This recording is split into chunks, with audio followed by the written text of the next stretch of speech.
खबर जनपद वाराणसी से है, जहां 9 नवंबर को सुदामा पांडे धूमिल की जयंती का आयोजन धूमिल शोध संस्थान द्वारा उनके पैतृक गांव खेवली में आयोजित किया गया।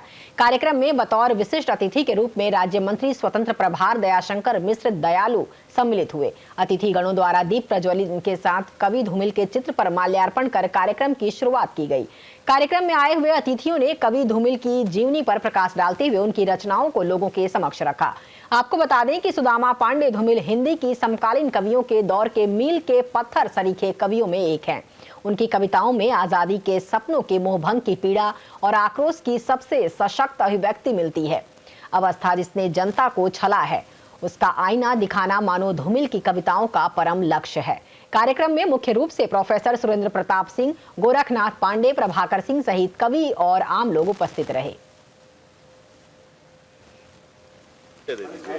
मैं रत्न शंकर पांडे, काशी हिंदू विश्वविद्यालय से मैंने पीएचडी की है 1986 में, और मैं धूमिल जी का ज्येष्ठ पुत्र हूं। और धूमिल जी के न रहने के बाद उनकी कविताओं का संकलन संपादन मैंने किया। अभी धूमिल समग्र जो 3 खंडों में आई है, जो उनकी बहुत पुरानी कविताएं हैं, जो शुरू में उन्होंने गीत लिखे थे जो अब तक नहीं प्रकाशित कहीं हुए हैं, वो सब भी आए हैं। और उनके गद्य भी आए हैं, उनकी कहानियां आई हैं। बहुत लोग नहीं जानते थे कि धूमिल पर अनुवाद भी किए थे, लेकिन आपको बता दें धूमिल बंगला के श्रेष्ठ कवि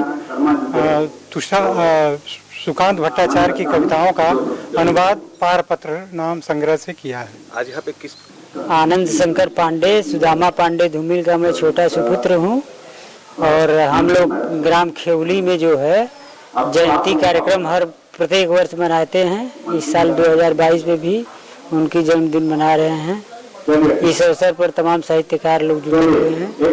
उनकी कृतियां सबसे से सबक तक सुदामा पांडे का प्रजातंत्र, कल सुनना मुझे 3 कृतियां हैं जो कि उनके विषय में हर साल यहाँ चर्चा किया जाता है। और सबसे पहले तो इस माटी को नमन करने आया हूँ, उनके चरणों में शीश नवाने और उनको अपने श्रद्धा सुमन अर्पित करने आया हूँ कि गांव, खेत, किसान, गरीब, मजदूर कैसे उनकी कविताओं के यही पात्र हुआ करते थे।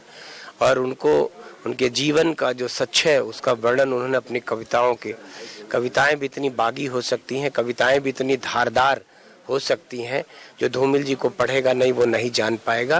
तो इसलिए आज चूंकि काशी का ही रहने वाला हूँ और ये भी काशी ही है, तो आज इस गांव में आकर अपने को धन्य मानता हूँ।